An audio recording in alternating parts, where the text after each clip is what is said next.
예수로 충만하다는 것은 어떤 삶을 말하는 것일까요? 우리는 첫째 주부터 그 세 가지에 대한 목표를 가지고 한 주 한 주 말씀을 살펴나가고 있어요. 첫 번째 주에는 우리가 예수로 충만하기 위해서는 그 삶이 어떠한 삶이 되어야 한다고 말씀을 나누었습니까? 예수를 경험해야 된다고 말씀드렸어요. 여러분, 예수님을 삶에서 실제로 경험하는 신앙 되십시오. 그냥 이론적으로 혹은 자주 듣는 말씀이기 때문이 아니라 정말 저와 여러분들의 신앙 속에 살아계신 예수님을 경험할 수 있기를 소망합니다. 그러려면 여러분 안에 간절함이 있으셔야 돼요. 내가 정말 예수님 만나고 싶다. 내가 정말 그 예수님을 경험하고 싶다. 예수님은 인격적인 분이시기 때문에 억지로 여러분들의 마음을 열고 들어가실 수가 없어요. 내가 그 주님을 만나고자 하는 마음이 있을 때, 오늘 이 아침에도 말씀을 들으면서 주님, 말씀을 통해 나도 예수님 만나기 원해요. 예수님 경험하는 신앙 되기를 원해요. 사모할 때 주님은 사모하는 영혼을 만족해 하실 거예요. 그리고 그 예수님을 우리가 충만한 삶 속에 누리기 위해서는 그분을 끊임없이 우리가 고백해야 된다고 말씀을 드렸어요. 믿는 자의 모임은 우리의 삶을 나누는 것만이 아니라 그 모임 속에서 내가 경험한 예수님을 고백할 때 그것을 듣고 그것을 경험하는 자들을 통해서 그 모임 속에 더 예수님으로 충만해질 수 있음을 지난주에 말씀을 드렸어요. 자, 이제 오늘 우리는 마지막 세 번째 시간으로 예수로 충만한 삶이 되기 위해서는 예수를 자랑하라. 오늘 저와 여러분들의 삶 가운데에서 그 주님을 자랑하는 삶이 될 때 우리는 예수로 충만한 삶을 살게 될 줄로 믿습니다. 우리의 인생이라고 하는 것은 어찌 보면 태어난 순간부터 죽음에 이르는 그 순간까지 무엇인가 자랑할 것을 찾으며 자랑하면서 살아가는 삶이 아닌가 생각해 보게 되어요. 제가 오늘 말씀을 준비하면서 제 어린 시절부터 지금까지의 삶을 이렇게 좀 생각해 봤어요. 그리고 우리 아이들도 이렇게 커가는 모습을 보니까 어린 시절부터 아이나 어른이나 할 것 없이 결국 자랑하면서 자랑할 것을 찾으며 자랑할 것을 세워가는 삶이겠구나 싶은 생각을 갖게 되었어요. 저희 아이들의 요즘의 모습을 보면은요, 우리 아이들이 교회에 올 때마다 꼭 뭔가를 들고 오려고 해요. 왜 들고 오려고 할까요? 자랑하고 싶은 거예요. 그리고 누군가가 교회에 왔을 때 동년배 아이들이 뭔가를 자랑하면 그렇게 부러워하면서 아빠 나 저거 사줘. 꼭 그 이야기를 가면서 하더라고요. 그래서 제가 한 번은 장난감 금지령을 내렸어요. 야, 교회 올 때 아무도 장난감 갖고 오지 마. 그냥 뭐 하나 갖고 오면 서로 막 자랑하기 바쁜 거예요. 자랑하기. 아이들 때의 장난감이 자랑이에요. 초등학생이 되니까 제 어린 시절에 뭘 그렇게 자랑했는가 봤더니 구슬과 딱지를 그렇게 자랑했었습니다. 요즘 아이들은 구슬과 딱지도 돈으로 다 사야 되는데 저희 때에는 그거 따먹기 많이 했거든요. 여러분, 제가 이래봬도 딱지 왕이었습니다. 그래서 초등학교 시절에 이 방학만 되면은요, 저희 때에는 개천이라고 있었거든요. 거기에 나아가서 해가 뜨면 해가 지는 시간까지 그렇게 열심히 딱지치기를 하는 거예요. 그리고 그 딱지를 모으는 그 기쁨 아십니까, 여러분? 그 기쁨은 이루 말할 수가 없어요. 구슬이 늘어가는 그 기쁨. 그러면서 친구들 만나면 너 딱지 몇 개 있어? 너 구슬 몇 개 있어? 그거 자랑해요. 제 기억으로만 해도 제가 수백 개의 구슬을 갖고 있었거든요. 그러면서 그 구슬이 늘어가는 기쁨. 그렇게 초등학교 시절을 지내요. 그러다가 중고등학교 때를 또 떠올려 보니까 중고등학교 때는 남자들은 뭘 많이 자랑하냐면 누가 운동 잘하느냐. 이거 자랑 굉장히 많이 하거든요. 그래서 제가 정말 열심히 농구를 했어요. 그래서 고등학교 때쯤 되니까 좀 인정받기 시작하더라고요. 농구로. 남자들은 보통 운동이에요. 그럼 여자들은 뭘 자랑할까요? 누가 티나지 않게 화장 잘하느냐. 뭐 이것도 자랑하더라고요. 고등학생 때 되니까 그거 안 걸리려고 해서 학교 일찍 와가지고 일찍 오자마자 다 뭐 하느냐? 다 이거 하고 있어요. 고등학생 때부터. 그거 자랑해요, 그거. 그리고 그쪽에 관심이 없는 사람은 이제 성적 자랑해요. 너 몇 등 해? 이거 자랑하더라고요. 그러면서 좀 더 잘하네 막 부러워하면서 어떻게 하면 잘할 수 있을까를 막 서로 경쟁하듯이 대학생이 되잖아요. 학점 자랑해요. 너 학점 몇 나왔어? 그리고 얼마나 옷을 잘 입고 옷빨이 받느냐 서로 자랑하고 있어요. 그런 것들을 이제 패션에 관심을 돌리면서 자랑해요. 그리고 그렇게 대학교를 또 마치고 사회로 나가면요. 뭘 자랑하기 시작해요? 어디 취업됐느냐 자랑하고요. 얼마나 연봉을 받느냐 자랑하고요. 그러면서 어떤 차 타고 다니느냐 자랑하고요.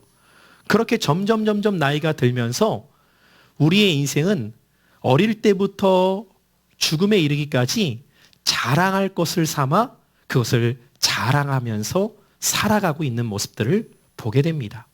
여러분들도 조금 나이는 드셨지만 자랑할 것이 바뀌었을 뿐이지 다 자랑하고 있어요. 아마 오늘 간증했던 강진호 집사님이 굿을 자랑하고 있지는 않겠죠. 그럼 이상할 거예요. 굿을은 자랑하지 않지만 자랑할 것이 바뀔 뿐이지 다 자랑할 것을 찾고 있어요. 혹시 오늘 여러분들은 여러분들의 인생에 뭘 자랑 삼아 살아가고 계세요? 여러분, 사람이 무엇인가를 자랑한다는 것은 어떤 의미일까요? 그의 인생에 그것이 가치가 되어 있다는 것이죠. 그 사람의 자랑만 들어봐도 그 사람이 무엇을 가치 삼고 살아가고 있는가를 알 수 있어요. 정치인들은 뭘 자랑할까요? 내가 어떤 위치에 있느냐를 자랑해요. 왜요? 그것이 명예욕으로 나의 가치이기 때문이죠. 경제인들은 뭘 자랑할까요? 올 한 해 동안에 우리가 매출이 얼마였는지, 우리 기업이 얼마나 성장했는지를 자랑해요. 쉽게 말해서 얼마만큼 돈을 많이 가지고 있느냐가 그의 가치인 것이죠.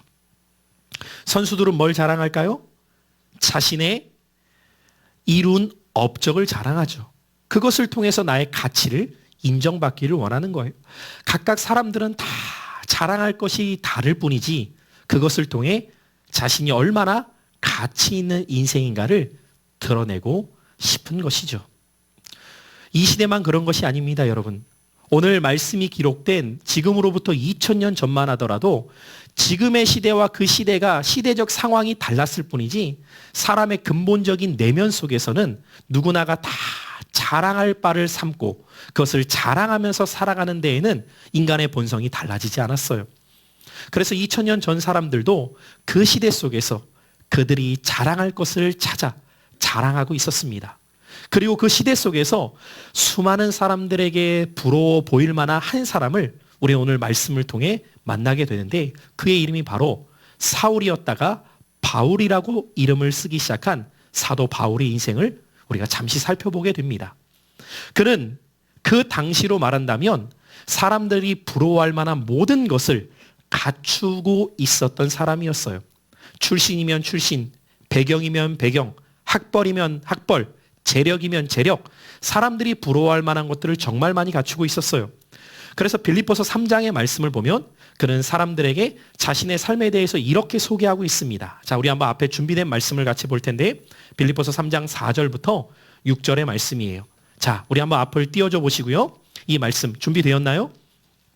자, 우리 한번 같이 말씀을 읽어볼까요? 시작. 그러나 나도 육체를 신뢰할 만하며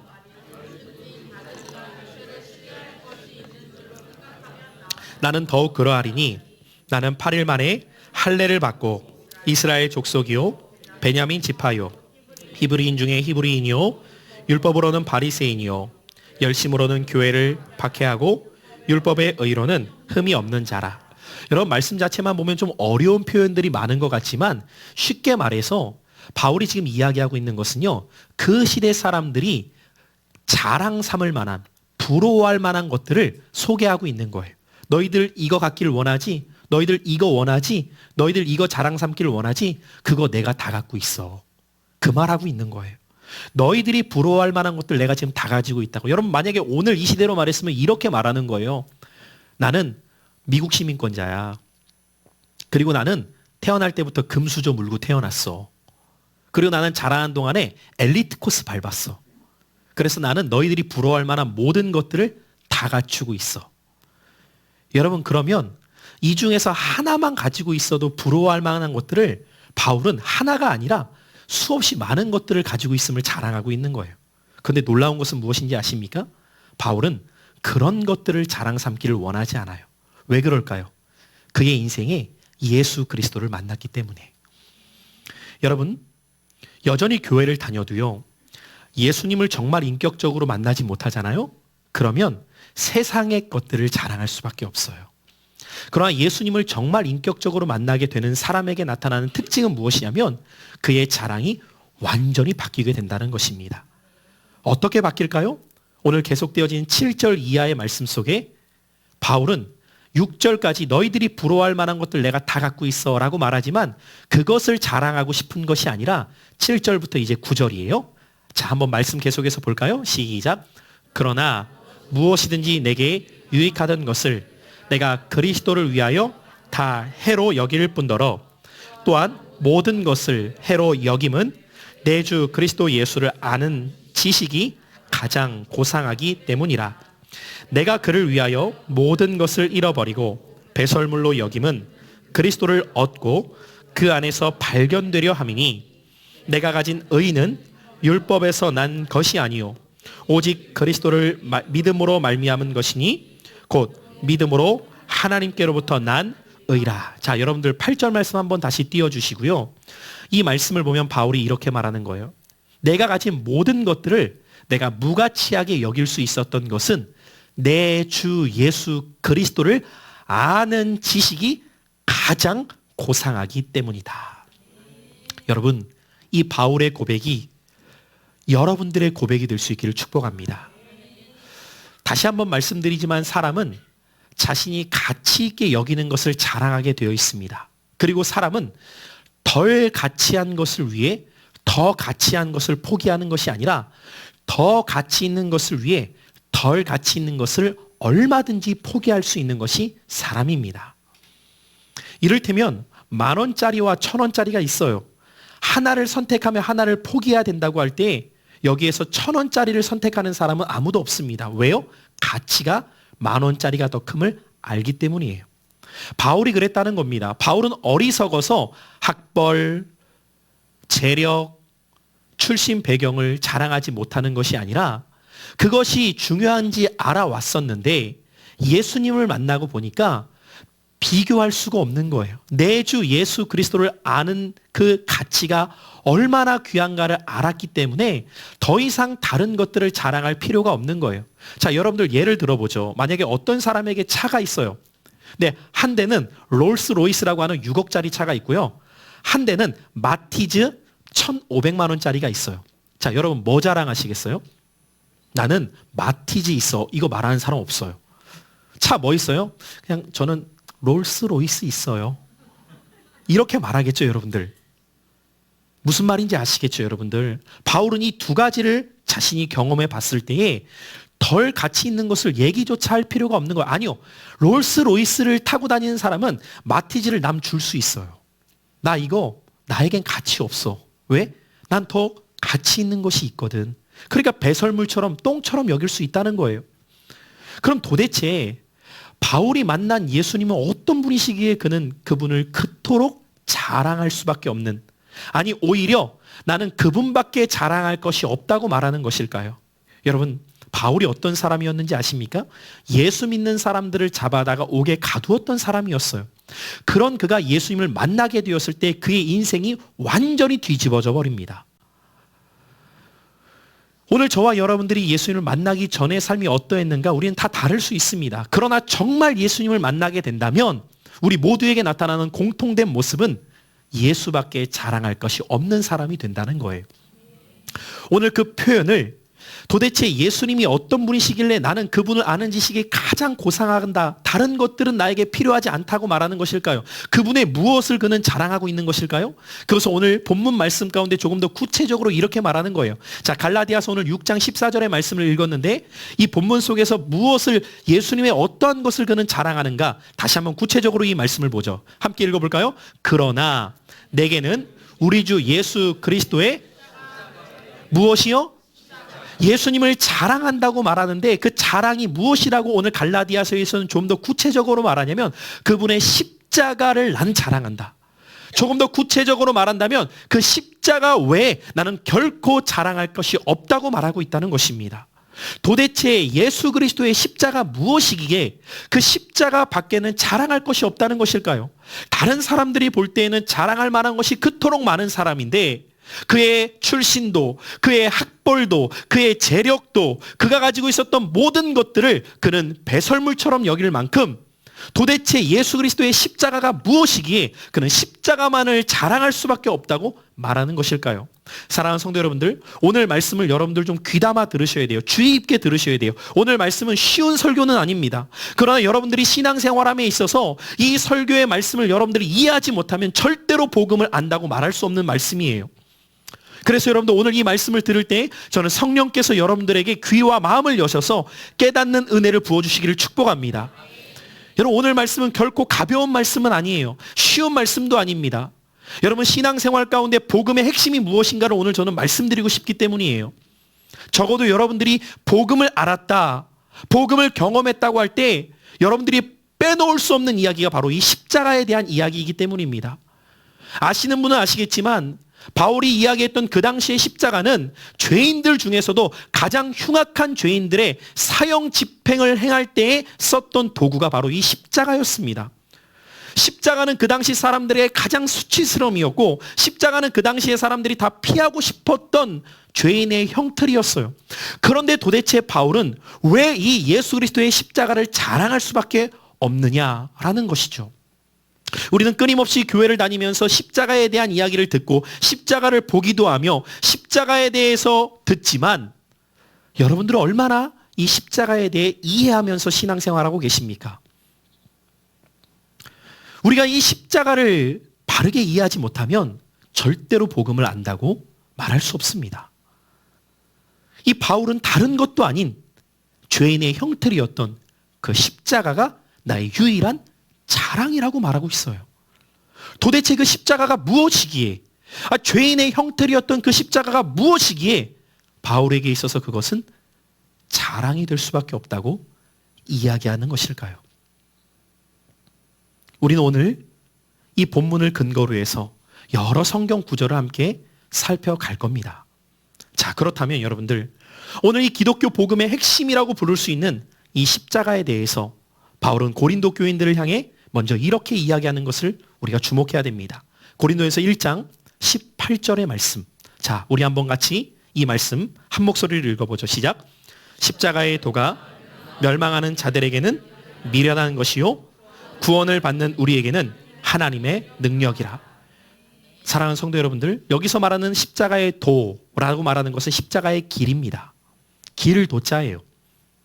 여러분, 이 십자가를 이해하느냐 이해하지 못하느냐에 따라서 신앙생활을 한 사람들의 모습을 볼 때 미련하게 보일 수도 있고요, 능력 있게 보일 수도 있어요. 십자가를 이해하지 못하면 신앙생활하는 모든 모습이 미련하게 보여요. 여러분, 그도 그럴 것이 일주일 내내 일하다가 유일하게 쉴 이 일요일에, 그것도 아침 일찍 일어나서 단장을 하고 교회에 와서 예배를 드려요. 예배를 드릴 뿐만 아니라 하나님께 예물까지도 드려요. 그리고 봉사를 해요. 오전만 그래요? 오후까지 이어지고 오늘 같은 날엔 저녁까지 이어지는 사람들이 많습니다. 세상 사람들이 볼 때는 도무지 이해가 되지 않는 사람들이에요. 당연합니다. 왜요? 그들은 십자가의 길을 모르기 때문이죠. 그래서 미련해 보여요. 그러나 십자가의 길을 깨닫는 사람은 이 삶이 놀라운 능력의 삶임을 알게 되는 거예요. 여러분, 십자가를 깨닫는 신앙 되시기를 축복해요. 한 걸음 더 나아가서 바울은 뭐라고 이야기하느냐? 그 십자가가 내가 죽은 거래요. 갈라디아서 2장 20절 말씀입니다. 자, 함께 읽어볼까요? 시작. 내가 그리스도와 함께 십자가에 못 박혔나니 그런즉 이제는 내가 사는 것이 아니요 오직 내 안에 그리스도께서 사신 것이라. 이제 내가 육체 가운데 사는 것은 나를 사랑하사 나를 위하여 자기 자신을 버리신 하나님의 아들을 믿는 믿음 안에서 사는 것이라. 바울은 뭐라고까지 이야기합니까? 이제 내가 사는 것은 나를 위해서 사는 것이 아니래요. 내 안에 그리스도를 위해서 내가 사는 삶이라고 말해요. 누가 이 고백을 할 수 있을까요? 십자가가 무엇인가를 아는 사람만이 이 고백이 진실된 고백으로 나올 수 있어요. 여러분, 예수를 믿는다는 것은 무엇인지 아십니까? 이전까지는 나를 위해서 살았어요. 근데 이제부터는 나를 위해서 사는 것이 아니라 예수님 위해서 사는 삶으로 바뀌는 거라는 거예요. 어떻게 이런 삶을 살 수 있을까요? 십자가를 깨닫게 될 때에 이런 삶을 살아갈 수 있게 된다고 말합니다. 자, 그러면 다시 질문 던집니다. 도대체 십자가가 무엇이기에 바울은 십자가만을 자랑하며 예수님만을 위한 삶을 살아가게 되었다는 자랑을 하고 있는 것일까요? 이 십자가를 이해하기 위해서는 우리는 구약에서부터 내려오는 이야기를 이해해야 될 필요가 있습니다. 최초의 인간이었던 아담과 하와가 하나님의 명령에 불순종하게 됩니다. 그리고 세상에 죄가 들어오게 되어요. 성경에서 말하고 한 죄의 핵심은 하나님의 뜻을 거부했다는 거예요. 그리고 그 죄가 세상에 들어오게 됨으로 인하여서 인간에게 주어진 결과는 영원한 죽음이었습니다. 그 어떠한 노력도 인간을 구원의 길로 인도할 수 없게 되었어요. 스스로의 힘으로는 생명을 누릴 수가 없게 되었다는 거예요. 그런데 하나님께서는 그런 인간을 긍휼히 여기셔서 사랑하셔서 인간에게 구원을 얻을 수 있는 은혜의 손길을 내미십니다. 여러분, 신앙생활 하다 보면 은혜라는 단어를 자주 듣게 되죠. 은혜가 어떤 의미냐면 같이 한번 따라해 보실까요? 받을 자격 없는 자에게 값 없이 베풀어 주신 선물. 그걸 뭐라고 한다고요? 은혜예요. 내가 받을 만한 자격이 있어서 받았으면 상관없는데 받을 자격이 아무것도 없어요. 그런데 받을 자격이 없는 나에게 값을 요구하는 것이 아니라 값 없이 베풀어 주시는 선물을 성경은 은혜라고 말합니다. 하나님이 은혜를 베푸셨어요. 그 은혜는 무엇이었냐면 하나님 뜻을 거슬려서 내 맘대로 살아가려고 했다가 결국 영원한 죽음에 처할 수밖에 없었던 우리들에게 하나님께서 우리를 사랑하시고 긍휼히 여기셔서 그런 우리들에게 사랑의 선물을 베풀어 놓으셨는데 그것이 무엇이었냐면 우리를 구원해 주시기를 원하셨다는 거예요. 그래서 하나님께서는 고통당하고 있었던 하나님의 자녀들을 구약 성경에 보면 애굽이라고 하는 상징적인 장소를 통해서 그들을 건져내시는 구원의 손길을 베풀어 주십니다. 자, 구원의 손길을 베풀어 주셨어요. 그리고 그들을 애굽에서 건져 주세요. 그리고 그들에게 뭐라고 말씀하냐면 이제부터 너희는 내 백성이 될 거야. 그런데 내 백성이 되는 너희들은 이제는 하나님의 뜻이 무엇인가를 깨닫고 또다시 죄 짓지 말고 하나님 뜻대로 살아가서 하나님이 주시는 복을 누려라. 여러분, 이것이 하나님의 축복이었어요. 그래서 하나님의 뜻을 깨닫고 하나님 뜻대로 살아가면 내가 너희들에게 계속해서 복을 줄 거야. 그러면 그 하나님의 뜻을 어떻게 알 수 있느냐? 그것을 하나님이 가르쳐 주신 것을 성경은 뭐라고 말하냐면 따라해 보실까요? 율법. 여러분, 오늘 말씀을 잘 따라오셔야 돼요. 복음의 핵심을 말씀드리는데 쉽지 않다고 미리 말씀을 드렸어요. 율법이에요. 율법은 뭐냐? 하나님의 뜻이 무엇인가를 가르쳐 줘서 하나님의 백성들로서 어떻게 살아가야 되는가를 가르쳐 준 겁니다. 그래서 하나님의 자녀들은 뭘 지키며 살아가야 돼요? 율법 지키며 살아가야 돼요. 왜? 하나님의 뜻대로 살아가야 하나님이 복을 주시거든요. 그런데 그 율법 지키지 않으면 또다시 죄의 삶으로 돌아가게 되어서 영원한 형벌, 죽음에 이르를 수밖에 없기 때문에 하나님은 하나님의 백성이 살아가야 될 삶의 규범을 가르쳐 주셨고 원리와 법을 가르쳐 주셔서 그대로 살아가도록 하신 거예요. 근데 문제가 생겨요. 그 율법 가운데에 하나님께서는 죄인된 인간이 하나님께 나아갈 수 있는 길로서 뭐를 가르쳐 주셨냐면 너가 나에게 나아오려면 그냥 나오면 안 되고 이 법대로 지켜야 되는데 너희들이 혹시 그 법대로 제대로 살아가지 못할 때에는 내게 그냥 나아올 수 없으니까 제사를 드려서 깨끗함을 받고 내게 나와야 돼 라고 해서 그 율법 가운데 제사를 가르쳐 주셨던 거예요. 그 제사는 무엇이었냐면 하나님께 죄인이 나아갈 수 있는 길이었던 거예요. 그래서 구약에 보면 끊임없이 제사를 드리는 장면이 기록되어 있어요. 왜 그런 제사를 드리냐면 그 제사가 아니고서는 죄인된 인간이 거룩하신 하나님께 나아갈 수가 없는 거예요. 여러분 그 제사를 오늘날 우리는 예배라고 말해요. 그런데 문제가 있어요, 여러분들. 내가 이제 하나님 앞에 나아가서 제사를 드려요. 그 제사를 드리면 깨끗함을 받았대요. 제사장이 깨끗함을 받았다고 얘기는 하는데 깨끗함 받았구나 라고 생각하고 돌아갔는데 어떤 문제가 생기냐면 내 안에는 그 자유함이 없는 거야. 분명히 깨끗함을 받았다고 말은 하는데 내 마음에는 그렇게 느껴지지가 않아. 더 큰 문제가 생겨요. 여전히 죄를 짓고 싶은 마음이 내 안에 있는 거야. 여러분 살아가다 보면 그럴 때 있죠. 내가 분명히 회개하면 용서받았대. 근데 문제는 뭐냐면 용서받았다는데 내 안에는 여전히 죄를 짓고자 하는 마음이 있단 말이죠. 이 마음이 변하지가 않아. 바뀌지가 않아. 괴로운 거예요. 그래서 구약의 내용을 보면은 이게 반복돼요. 죄를 지어서 또다시 그 죄 때문에 괴로운 마음으로 나아가서 제사를 드려. 그럼 깨끗함 받았대. 근데 돌아가면 깨끗함 받았으면 깨끗한 삶을 살아야 되는데 깨끗하게 살지를 못해.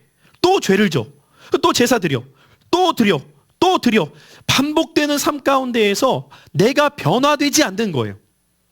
괴로운 거죠. 누가 뭐라고 하지 않아도 내가 괴로운 거예요. 여러분 사람이라는 거 체면이 있잖아요. 한 번 범하고 두 번 범하고 세 번 범하고 자꾸만 범하니까 이제는 더 이상 나 스스로가 괴로워서 살지를 못하겠는 거예요. 그래서 여러분들 구약의 내용은 이게 반복되는 내용이에요. 구약이 우리에게 전해주는 그 방대한 내용을 한마디로 한 문장으로 압축하면 뭐라고 말할 수 있느냐? 따라해 보실까요? 인간은 소망이 없구나. 인간은 소망이 없다는 것이 구약의 결론이에요. 내가 애쓰고 내가 힘쓰고 내가 노력해 봤는데 안 되는 거예요. 그러니까 미치겠는 거죠. 죽겠는 거예요. 그래서 하나님께서 그런 사람을 지켜보시면서 안타까우신 거예요. 그래서 하나님은 무엇을 결정하시느냐? 내가 직접 가서 그들을 도와줘야겠구나. 그들의 힘으로 할 수가 없으니까 내가 직접 그들에게 찾아가서 도와줘야겠구나. 그렇게 하나님이신 그분이 직접 우리에게 찾아오신 분을 성경은 누구라고 말씀하시냐면 그분이 예수 그리스도이신 거예요.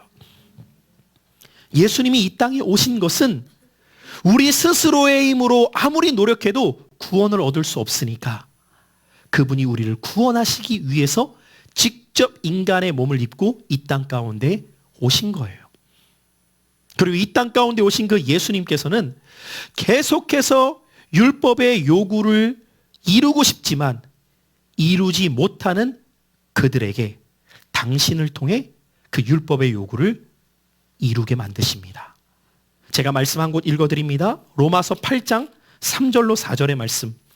율법이 육신으로 말미암아 연약하여 할 수 없는 그것을 하나님은 하시나니 곧 죄로 말미암아 자기 아들을 죄 있는 육신의 모양으로 보내어 육신의 죄를 정하사 육신을 따르지 않고 그 영을 따라 행하는 우리에게 율법의 요구가 이루어지게 하려 하심이니라. 할렐루야. 따라해 보시겠습니다. 율법의 요구가 이루어지게 하셨습니다. 그러니까 내가 율법의 요구를 따르지 못했어요. 내 힘으로 안 됐어요. 그런데 하나님께서는 당신이 직접 사람의 몸을 입고 이 땅 가운데 오셔서 어떤 일을 행하셨냐면 우리가 할 수 없는 그 일을 당신의 삶을 통해 이루어지게 만드셨다는 거예요. 그 이루어지게 하신 것이 어디에서 그것을 이루셨느냐? 그것이 바로 십자가였다는 사실입니다. 여러분 십자가는 무엇인지 아십니까? 하나님의 모든 율법의 요구를 완성시키신 이루신 하나님의 방법이었다라는 거예요. 여러분 십자가를 바라볼 때마다 우리는 무엇을 기억해야 되는지 아십니까? 내가 할 수 없는 그것을 예수님이 이루셨구나. 십자가가 바로 그런 곳이에요. 바울은 그것을 깨달은 거예요. 내가 그렇게 의롭게 살아보려고 노력했지만 여전히 사람들이 겉으로 보는 나의 모습은 어떠한지 모르겠지만 내 속사람은 죄의 모습을 따라가려고 하는 자신을 발견하는 겁니다. 여러분 근래에도요. 어떤 모 연예인이 자신의 카톡이 해킹당해서 유출된 사건 때문에 시끄럽습니다. 겉으로 볼 때는 여러분들 화려한 스포트라이트를 받는 연예인이에요. 부러워할 만한 연예인들이에요. 그런데 그의 내면의 가치가 얼마나 지저분했는가를 우리는 보게 되었어요. 그 사람만 그럴까요? 아니요, 여러분들. 우리 안에 있는 것을 만약에 다른 사람이 다 볼 수 있다고 해보십시오. 여러분 여기 앉아 계실 수 있겠어요? 부끄러워서 못 있겠죠. 아니요, 여러분들만이 아니라 만약에 여러분들이 제 속을 다 본다면 제가 과연 여기에서 이렇게 말씀을 자신 있게 전할 수 있을까요? 뭔 잘못을 또 그렇게 많이 했대, 그런 눈으로 쳐다보지 마시고요. 여러분, 제가 오늘 그렇게 할 수 있겠냐고요? 불가능하겠죠. 내가 할 수 없는 그 일, 내가 주님을 따라 보려고 힘쓰고 애쓰고 노력해도 안 되잖아요. 여러분, 신앙생활을 내가 그렇게 몸부림치면서 열심히 해보려고 해도 잘 안 되시잖아요. 왜 그런지 아십니까? 내가 안 된다는 것을 이미 성경은 선언했기 때문이에요. 그래서 주님이 오셨고, 그래서 그분이 십자가에 달려 죽으셨다는 거예요. 여러분, 십자가를 볼 때마다 우리가 무엇을 기억해야 되냐면, 나는 소망이 없구나, 이거 깨달으셔야 돼요. 여전히 신앙생활하면서도 내가 뭔가를 해보려고 한다면 그는 아직도 복음이 무엇인가를 모르는 사람이죠. 정말 복음을 알게 된다면 나는 할 수 있는 것이 하나밖에 없구나, 십자가 밑에 나아가 나를 죽이는 것 외에는 다른 방법이 없구나, 이것을 깨닫게 되는 거예요. 그 예수님의 십자가는 나와 여러분들이 할 수 없는 그 일을 이루신 하나님의 완전한 계획이셨음을 우리가 깨닫게 될 때 복음이 무엇인가를 알게 됩니다. 결국 이 십자가를 통해서 예수님께서 무엇을 선언하십니까? 그 십자가에 달려 죽으실 때 이렇게 말씀하십니다. 가상 7원 중에 한마디 고백인 다 이루었도다. 여러분, 도대체 주님이 무엇을 다 이루셨다는 것입니까? 우리가 할 수 없는 그 율법의 요구들, 주님이 십자가를 통해 다 이루셨다는 거예요. 그래서 그 십자가를 통하여서 우리에게 하나님께 나아갈 수 있는 새로운 길을 여셨다는 거예요. 율법이 보여줬던 그 길은 우리가 따라갈 수 없었어요. 그래서 하나님이신 그분이 사람의 몸을 입고 이 땅 가운데 오셔서 율법의 길이 아닌 새로운 길을 여셨다는 거예요. 여러분, 히브리서의 말씀을 함께 배우셨던 분들은 기억하십니까? 예수님이 십자가에 달려 죽으실 때 당시 성소와 지성소를 나누는 천이 있었습니다. 그것을 성경은 휘장이라고 말합니다. 예수님이 십자가에 달리실 때 어떤 일이 일어나게 됩니까? 운명하시는 순간 그 휘장이, 성소와 지성소를 나누던 그 휘장이 위에서부터 아래로 찢어지게 되었다고 말합니다. 여러분, 그것이 찢어졌다는 것은 무엇을 상징하는지 아세요? 우리가 하나님께 나아갈, 지성소는 하나님이 거하시는 곳이에요. 하나님께 나아갈 수 있는 새로운 길을 여셨다는 거예요. 그분이 바로 예수 그리스도이십니다. 그분의 십자가는 저와 여러분들로 하여금 새로운 구원의 길을 열었다는 거예요. 여러분, 한번 생각해 보십시오. 여러분들이 그토록 자랑하고 싶은 명예, 권력, 재력, 건강, 무엇이 되었던 간에 그것이 여러분들의 생명과 바꿀 수 있겠습니까? 불가능한 것이죠. 왜 바울은 십자가밖에 자랑할 것이 없다고 말했을까요? 그가 이 땅에서 사람들이 부러워할 만한 모든 것들은 유한적 가치였습니다. 한때에 누릴 것들이었어요. 이것을 깨달았던 솔로몬은 사람들이 부러워할 만한 모든 것을 다 누려봤지만 그의 인생의 노년에 남은 한마디 고백, 헛되구나. 내가 다 누려봤는데 이것이 내 인생에 만족을 줄 수 없구나. 참된 자랑이 될 수 없구나. 사랑하는 성도 여러분들, 저는 오늘 이 아침 말씀을 듣는 여러분들이 지혜로운 인생이 되시기를 축복합니다. 무엇이 지혜일까요?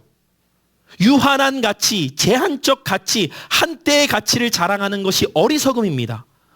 참된 지혜는 무엇입니까? 변치 않는 가치, 영원한 가치가 무엇인가를 깨닫고 그것을 자랑하며 살아갈 줄 아는 자가 지혜로운 인생인 거예요. 사도 바울은 이것을 깨달은 거예요. 우리의 연수가 70이요, 강건해야 80입니다. 여러분, 한층만 제가 밑으로 내려가 보니까 어르신들 가운데 이제 인생의 여정이 얼마 남지 않은 분들이 많으시더라고요. 제가 문득 이런 생각이 들더라고요. 그분들이라고 나와 같은 때가 없었을까? 그분들이라고 건강했을 때가 없었을까? 여러분, 인생이라는 것이 얼마나 금방 지나가던지 잠자고 마치 깨는 듯 일장춘몽과 같은 것이 우리는 인생이라고 이야기를 해요. 여기 연세가 50이 되고 60이 되신 분들은 아마 다 그 공감을 하실 거예요. 나도 젊을 때가 엊그제 같았는데. 이 말씀 많이 하죠, 여러분들? 다들 그런 이야기를 왜 합니까? 지내보니까 인생이 너무 짧은 거예요. 그런데 인생이 뭐라고 내가 그렇게 유한한 가치 때문에 내 인생에 전심전력을 다해왔던가. 제가 하나의 글을 찾아보면서 스티븐 잡스의 유언의 글을 찾아봤는데요. 여기에 대해서는 또 의견이 분분하더라고요. 이것이 진짜다, 누가 만들어낸 이야기다. 어찌되었던 한번 읽어드려 볼게요. 20세기에서 21세기를 넘어오면서 대학생들이 부러워하는 대상 1위, 존경하는 대상 1위까지 꼽혔던 그 스티브 잡스가 남겼던 말이라고 하는데, 진짜가 되었던 아니었던 한번 들어보십시오. 나는 성공의 정점에 올랐다. 다른 사람들 눈에 내 인생은 성공의 전형으로 비칠 것이다. 하지만 부는 내가 익숙해진 삶의 일부였을 뿐이다. 지금 이 순간 병상에 누워 내 모든 생을 돌아볼 때 나는 그토록 자부했던 그 모든 명성과 부라는 것이 곧 닥칠 죽음 앞에 흐릿해지고 의미 없음을 깨닫는다. 여러분, 이것이 우리의 인생이에요. 생명과 죽음이라는 문제 앞에서 결국 우리도 피할 수 없는 이 순간이 찾아오게 될 때에 여러분들의 자랑은 무엇이 되기를 원하십니까? 십자가는 저와 여러분들을 죄와 사망에서부터 영원한 삶으로 우리를 새롭게 하신 하나님의 비밀이었어요. 하나님의 비밀. 그 누구도 생각지 못했던 하나님의 놀라운 비밀이 이 십자가 안에 담겨 있었던 거예요. 그래서 예수님께서는 받을 자격이 없는 우리들이었는데 그런 죄인된 우리들을 위해 사람의 몸을 입고 이 땅 가운데 오셔서, 로마서 5장 8절의 말씀입니다. 우리가 아직 죄인 되었을 때에 그리스도께서 우리를 위하여 죽으심으로 하나님께서 우리에게 대한 자신의 사랑을 확증하셨느니라. 이것이 십자가라는 거예요. 하나님의 사랑은 영원히 멸망당할 수밖에 없었던 우리들을 그냥 지켜볼 수가 없었던 거예요. 그래서 당신이 이 땅 가운데 직접 오셔서 당신의 몸을 내어 주심으로 말미암아 당신의 사랑을 분명하게 우리에게 보여주셨다는 거죠. 뿐만 아니라 바울은 로마서 6장 6절을 통해 이 십자가를 통해 어떤 일이 우리에게 나타나게 되었는가를 말합니다. 같이 함께 읽어보죠. 시작. 우리가 알거니와 우리의 옛사람이 예수와 함께 십자가에 못 박은 것은 죄의 몸이 죽어 다시는 우리가 죄에게 종 노릇하지 아니하려 함이니. 그 십자가를 경험하기 전에는 여전히 죄에 끌려다녔어요. 아니, 죄를 좋아했어요, 내가 그냥. 근데 십자가를 경험하게 되면 어떤 일이 나타나게 되느냐? 더 이상 죄에 끌려다니지 않는 삶으로 새로워진다는 거예요. 여러분, 십자가가 여러분들의 지식으로 끝나지 않기를 소망합니다. 정말 십자가를 경험하게 되면 어떤 일이 내 안에 나타나냐면 더 이상 죄의 종로로 타는 것이 아니라 하나님께서 주시는 은혜를 누리며 하나님의 인도하심을 경험하는 삶을 누리기 시작하는 거예요. 그러니까 바울은 완전히 새로워진 자기의 삶을 보니까 자랑할 것이 이거밖에 없어요. 그리고 에베소서 2장 16절을 통해 하나님과 원수되었던 우리들을 화목케 하시는 놀라운 은혜를 경험케 하십니다. 자, 함께 읽어보죠. 시작. 또 십자가로 이 둘을 한 몸으로 하나님과 화목하게 하려 하심이라. 원수된 것을, 원수되었는데 하나님과 우리의 사이를 십자가를 통해 화목케 하셨대요. 여러분, 이 십자가를 정말 경험하게 되면 그의 입술을 통해 십자가만을 자랑할 수밖에 없어요. 내가 그 어떤 것도 나의 생명을 보장할 수 없었는데 예수님의 십자가는 나의 과거의 삶을 청산시키시고 나의 현재의 삶을 새롭게 하시며 나의 미래의 삶을 새로운 길로 열어주신 놀라운 하나님의 계획임을 깨닫게 되니까 여러분 7, 80년 이 땅에서 살아가는, 이 땅에서 누리는 것을 자랑하시겠습니까? 아니면 영원한 생명을 주신 것을 자랑하시겠습니까? 오늘 여러분 가슴마다 저는 이 십자가의 은혜가 새겨지게 되시길 축복해요. 그래서 주님, 나의 평생의 자랑, 이 십자가밖에 없습니다. 사람이 얼마나 연약한 존재인지를 저는 병원 신방을 갈 때마다 느껴요. 여러분들이 이렇게 특별히 아픈 곳이 지낼 때에는 이루고 싶은 것이 각 사람마다 다양하실 거예요. 그리고 하루하루를 자랑 삼을 것을 만들기 위해 정신없이 뛸 겁니다. 그런데 여러분들, 내 몸이 아파서 입원하잖아요? 사람의 인생은 참 단순해져요. 바라고 소망하는 것은 단 한 가지밖에 없어집니다. 건강한 것. 평범하게 일상을 지낼 수 있는 것. 그게 우리네 인생이에요. 그런데 그렇게 바래도 이 땅에서의 삶이 7, 80년 지나면 아무리 원해도 나의 코끝에서 호흡이 멈출 날이 와요. 그러나 정말 복음을 알고 십자가를 알게 되면 이 땅에서의 삶만이 아니라 영원을 향한 삶이 보장되어 있는 인생 속에 죽음도 두렵지 않은 거예요. 오히려 죽음을 꾸짖어요. 고린도전서 15장에 보면 사망아 너의 쏘는 것이 무엇이냐? 오히려 죽음을 꾸짖으며 내가 이 땅에서의 삶은 잠깐 머물다가 나의 진짜 몸은 이 육신의 껍데기의 허울을 벗고 영원한 생명을 누릴 그 예수님의 부활체와 같은 새로운 시간이 나에게 열릴 것을 기대하고 소망하면서 하루하루를 믿음으로 준비하게 되어 있다는 거예요. 저는 오늘 이 아침 말씀을 결론 지으며 여러분 2020년 십자가를 더 깊이 경험하십시오. 그래서 누구를 만나더라도 예수 그리스도의 십자가를 자랑하며 여러분들의 입술을 통해 영원한 생명을 주신 주님을 자랑하는 삶이 되셔서 아직도 인생 속에 헛된 것을 자랑 삼고 살아가는 자들에게 참된 것을 자랑하며 살아갈 수 있는 삶으로 인도해 갈 수 있는 신광의 모든 가족들 될 수 있기를 예수 그리스도 이름으로 축원합니다. 저는 오늘 이 찬양과 함께 우리가 함께 기도하기를 원해요. 세상에 있는 그 어떤 것들도 변하게 되어 있어요. 변하지 않을 수 있는 것 무엇일까요?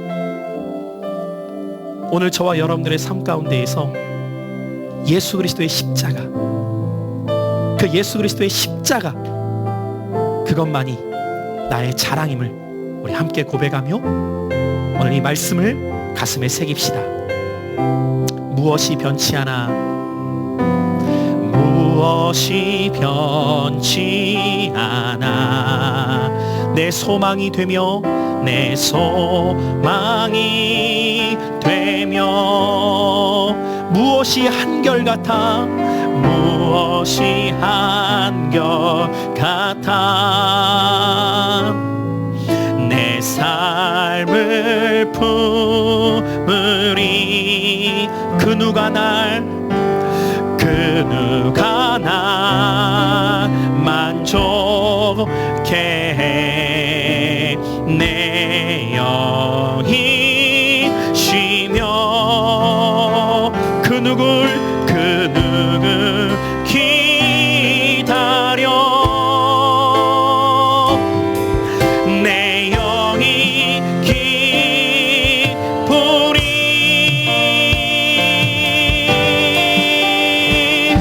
십자가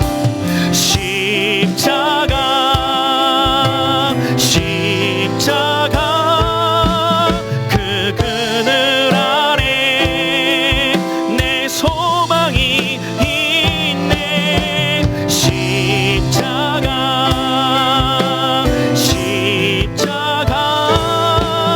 그 그늘 아래 내 생명이 있네. 한 번 더 고백합시다. 십자가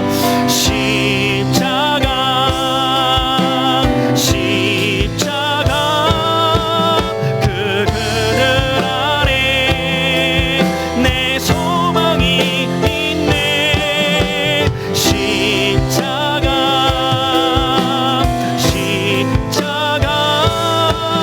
그 그늘 아래 내 생명